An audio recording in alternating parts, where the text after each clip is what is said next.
বিসমিল্লাহির রহমানির রহিম। আসসালামু আলাইকুম ওয়া রাহমাতুল্লাহ। প্রিয় শিক্ষার্থীরা, ওয়েলকাম টু মুমিনুরস টিচিং হোম। প্রিয় শিক্ষার্থীরা, এই ভিডিওটি দ্বারা আমরা তোমাদের বিজ্ঞান বইয়ের নবম শ্রেণীর 196 এবং 197 এই দুই পৃষ্ঠা নিয়ে আলোচনা করব।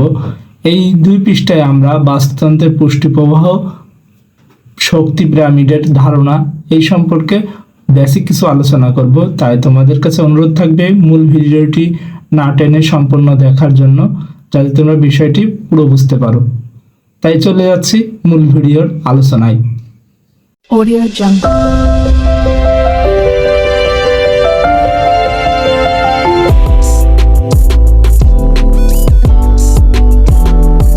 প্রথমে দেওয়া আছে 196 পৃষ্ঠার শুরুতে 12.4.3 বাস্তুতন্ত্রের পুষ্টি প্রবাহ। বাস্তুতন্ত্র বিষয়টা যদি আমরা বুঝি, পুষ্টি প্রবাহ বিষয়টা বুঝি, তাহলে বাস্তুতন্ত্রের পুষ্টি প্রবাহ বিষয়টা আমরা ইজিলি বুঝতে পারবো। বাস্তুতন্ত্র বিষয়টা আমাদের ইতোপূর্বে আলোচনায় করা হয়েছে যে বাস্তুতন্ত্র বিষয়টা হচ্ছে একটা নির্দিষ্ট অঞ্চল, যে কোনো একটি অঞ্চল হতে পারে। যেমন আমি 12.12 চিত্র অনুযায়ী বলতে পারি, এই চিত্রে অনেকগুলো প্রাণীর ছবি দেওয়া আছে। দেখো, খরগোশ, মানুষ, গুইসাপ, ময়ূর, ব্যাং, সাপ, হরিণ, সবুজ উদ্ভিদ, বাঘের ছবি দেওয়া আছে। এই প্রাণীগুলো যদি একটা নির্দিষ্ট অঞ্চলে বাস করে, তাদের সবাই একসাথে নিয়ে যে খাদ্য শৃঙ্খল তৈরি হয়, তাদের পরস্পরের যে একটা আরেকটার প্রতি সহানুভূতিতা বা একটা আরেকটার প্রতি হিংস্রতা, একটার প্রতি আরেকটা নির্ভরশীলতা, এগুলো সব একসাথে কি বলে? বাস্তুতন্ত্র বলে। এখন এই বাস্তুতন্ত্রের পুষ্টি প্রবাহ, পুষ্টি প্রবাহ অর্থাৎ পুষ্টি শব্দের অর্থ কোনো প্রাণী বা উদ্ভিদ, এক কথায় জীব, খাদ্য গ্রহণ করে সেই খাদ্য কোষের শোষণ উপযোগী খাদ্যে পরিণত হওয়ার প্রক্রিয়াটাই হচ্ছে পুষ্টি প্রবাহ। এখন পুষ্টি প্রবাহটা মানে একটা উদ্ভিদ থেকে প্রাণী বা প্রাণী থেকে উদ্ভিদে এই খাদ্য শৃঙ্খলটা কিভাবে চলে, সেটাই হচ্ছে পুষ্টি প্রবাহ।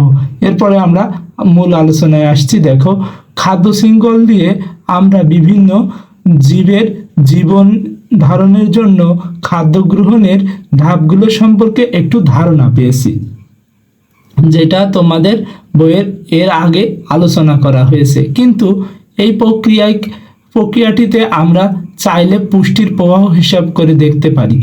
যেমন উদ্ভিদ অজৈব বস্তু গ্রহণ করে সালোক সংশ্লেষণ প্রক্রিয়ায় খাদ্য প্রস্তুত করে, অর্থাৎ উদ্ভিদ যে প্রক্রিয়ায় খাদ্য তাদের প্রস্তুত করে সেটা হচ্ছে সালোক সংশ্লেষণ প্রক্রিয়া। এরপরে বলা হয়েছে উদ্ভিদ যে খাদ্য তৈরি করে তার কিছু অংশ নিজ প্রয়োজনে ব্যবহার করে, অবশিষ্ট অংশ উদ্ভিদের দেহেই জমা থাকে। এটা কি হিসেবে জমা থাকে তোমরা জানো? এটা হচ্ছে কি উদ্ভিদের দেহে স্টার্চ রূপে জমা থাকে। তৃণভোজী প্রাণী এসব খাদ্য উদ্ভিদ খায় এবং পর্যায়ক্রমে মাংসাশী প্রাণী এসব তৃণভোজী খায়। এক কথায়, যখন আমরা যেমন আমরাও কিন্তু এক হিসেবে তৃণভোজী প্রাণী, সর্বভুক যেহেতু মানুষ, আমরা যখন উদ্ভিদ খাই, শাকসবজি খাওয়া হয়, তখন এই উদ্ভিদের সঞ্চিত খাদ্যটা আমরা খাদ্য হিসেবে পাই। এইসব উদ্ভিদ এবং প্রাণীদের মৃত্যুর পর বীজজগুলো এদের খাদ্য হিসেবে ব্যবহার করে অজৈব বস্তুতে রূপান্তরিত করে পরিবেশে ফিরিয়ে দেয়। অর্থাৎ যে খাদ্য প্রাণী খাক বা উদ্ভিদ খাক, সেগুলো আবার যে পরিবেশ থেকে সৃষ্টি হয়েছিল সে পরিবেশেই ফিরে যায়। সবুজ উদ্ভিদ এসব অজৈব বস্তু গ্রহণ করে এবং পুনরায় খাদ্য প্রস্তুতে ব্যবহার করে থাকে। এখন চিন্তা করো, সবুজ উদ্ভিদগুলো সে ওই যে বীজযোগ যে পুষ্টি উপাদানগুলো বা যে বীজযোগ যে অজৈব বস্তু হিসেবে মাটিতে সব মিশিয়ে দিল, সেগুলো সবুজ উদ্ভিদ আবার গ্রহণ করে তার বৃদ্ধি ঘটায়। এবং কিভাবে? সেটা খাদ্য গ্রহণ প্রক্রিয়ার মাধ্যমে। পুষ্টিদ্রব্যের এরূপ চক্রাকারে প্রবাহিত হওয়ার প্রক্রিয়াটি হচ্ছে পুষ্টি প্রবাহ। প্রক্রিয়াকে পুষ্টি প্রবাহ বলে। খাদ্য শৃঙ্খলের মাধ্যমে এরূপ পুষ্টির প্রবাহ বাস্তুতন্ত্রের একটি অন্যতম গুরুত্বপূর্ণ বৈশিষ্ট্য।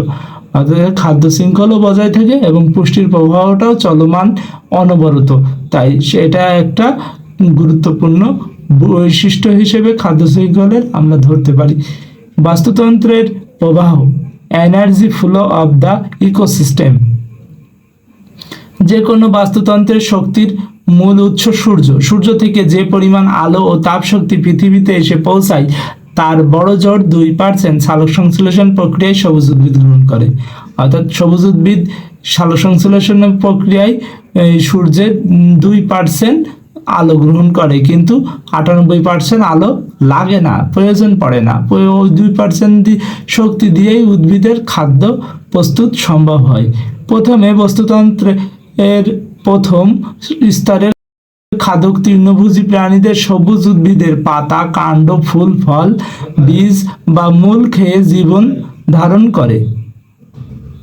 এভাবে তৃণভোজী প্রাণীতে পৌঁছায়। মাংসাশী প্রাণী যারা প্রথম স্তরের খাদক, অর্থাৎ একদম শুরুর স্তরের খাদকের কথা বলা হচ্ছে, তৃণভোজী প্রাণীদের খেয়ে বাঁচে তারাই দ্বিতীয় স্তরের খাদক। প্রথম স্তরের খাদক থেকে এভাবে রাসায়নিক শক্তি দ্বিতীয় স্তরের খাদকের দেহে স্থানান্তরিত হয়। অর্থাৎ প্রথম স্তরের খাদকরা উৎপাদক খেয়ে বেঁচে থাকে এবং উৎপাদকের পরে প্রথম স্তরে খাদক আসে, প্রথম স্তরের খাদকদের আবার দ্বিতীয় স্তরে খাদক খায়, দ্বিতীয় স্তরের খাদকদের আবার তৃতীয় স্তরের খাদক খায়। এইভাবে একদম সর্বোচ্চ পর্যায়ের খাদক খায় এবং সেটা আবার বিযোজক দ্বারা আবার সেই উৎপাদকে এসে ফিরে আসে। এমনভাবে চক্রটি চলে। একইভাবে দ্বিতীয় স্তরের খাদক থেকে রাসায়নিক শক্তি খাদ্য আকারে তৃতীয় স্তরের খাদকে পৌঁছায়।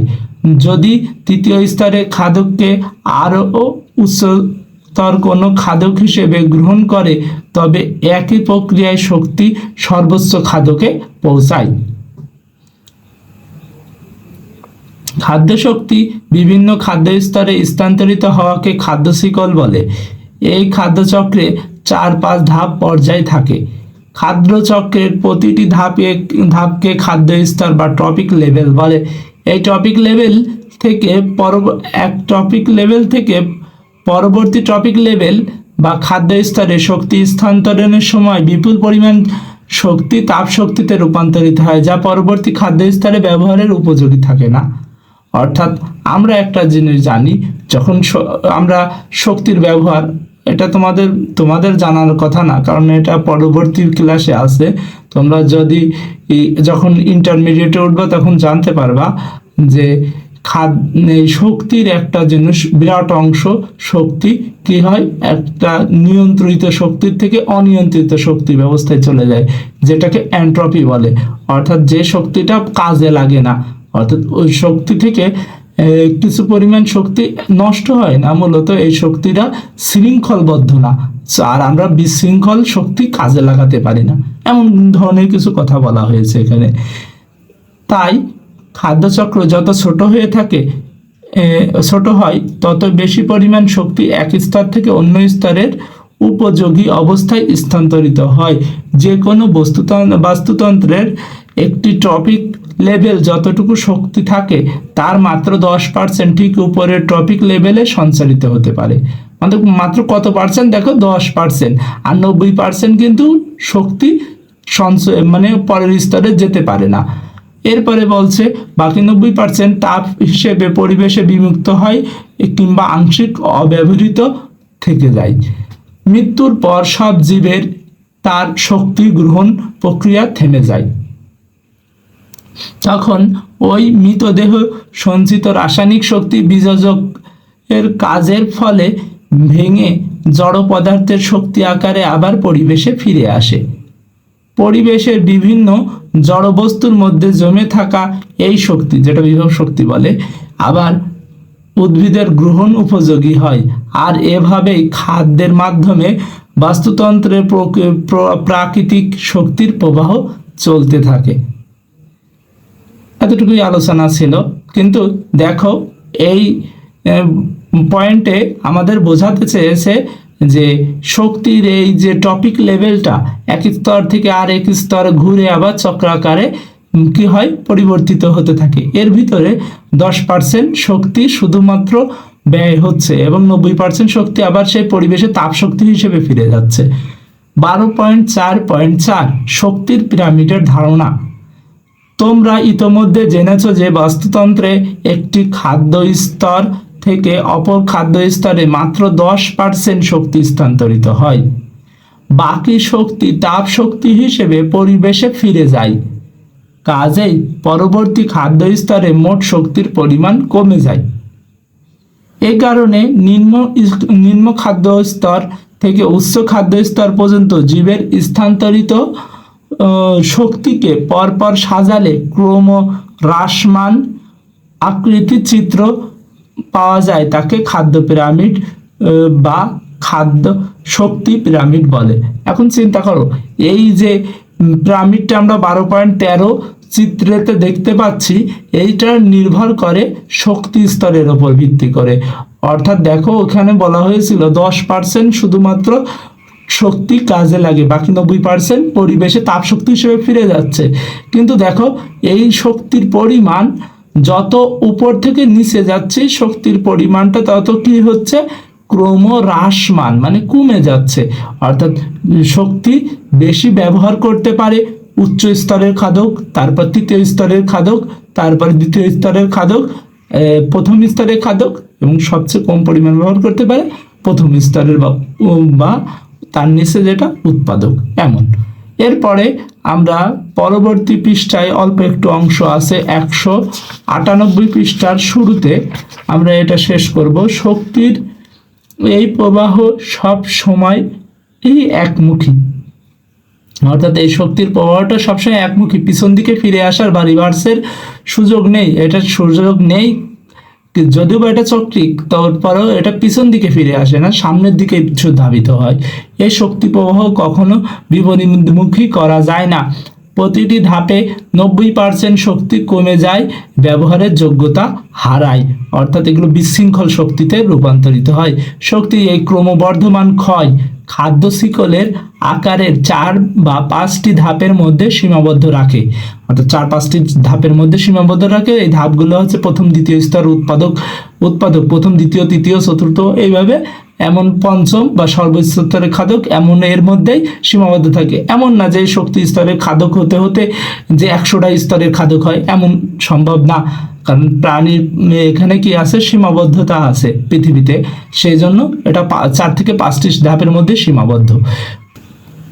খাদ্য শিকল যত দীর্ঘ হবে, ঊর্ধ্বতম টপিক লেভেলে শক্তির পরিমাণ তত কমতে থাকবে, একই পর্যায়ে এসে কোনো শক্তি অবশিষ্ট থাকবে না। অর্থাৎ দেখো, আমরা বললাম প্রথমে শক্তির ব্যয়, প্রথমে দেখো আবার ওই ছবিটার দিকে তাকাই, এই ছবিটার দিকে তাকালে আমরা দেখব উৎপাদক শক্তির ব্যয় সবচেয়ে কম, তারপর প্রথম স্তরের শক্তির ব্যয় কম, তারপর দ্বিতীয় স্তরের শক্তির ব্যয় কম। এইভাবে হচ্ছে কি, প্রথম স্তরে সবচেয়ে শক্তির ব্যয় কম, তাহলে শক্তি সবচেয়ে বেশি রিজার্ভ থাকে প্রথম স্তরে, তারপরে দ্বিতীয় স্তরে থাকে, তারপর তৃতীয় স্তরে, এইভাবে সর্বোচ্চ স্তরের শক্তির ব্যয়টাও হচ্ছে গিয়ে কি হয়, প্রথম স্তরের তুলনায় শক্তির পরিমাণ কিন্তু সর্বস্তরে কম, কিন্তু ব্যয় সবচেয়ে বেশি, এটা আমরা মনে রাখবো। এরপরে বলা হচ্ছে খাদ্য শিকল যত দীর্ঘ হবে, ঊর্ধ্বতম ট্রপিক লেভেল শক্তির পরিমাণ ততই কমতে থাকবে, এবং এক পর্যায়ে এসে কোনো শক্তি অবশিষ্ট থাকবে না। খাদ্য পিরামিডের বেলায় শুধু স্থানান্তরিত শক্তিই নয়, জীবের সংখ্যা কিংবা জীবের ভরকেও পিরামিড আকারে সাজানো যায়, সেগুলো বাস্তুতন্ত্রের ভিন্ন ভিন্ন বিষয়ে আলোকপাত করে।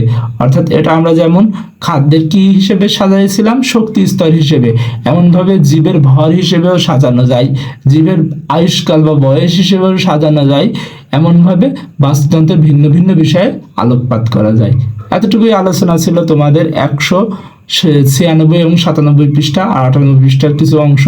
তোমাদের এর পড়াটা নিয়ে কোনো প্রশ্ন থাকলে বা না বুঝতে পারলে আমাদের কমেন্ট বক্সে তোমরা প্রশ্ন করতে পারো। পরবর্তী ভিডিও পর্যন্ত সবাই ভালো থাকো, সুস্থ থাকো, মন দিয়ে পড়াশুনো করো। শীঘ্রই দেখাবে। আসসালামু আলাইকুম রহমতুল্লাহি ওয়া বারাকাতুহু।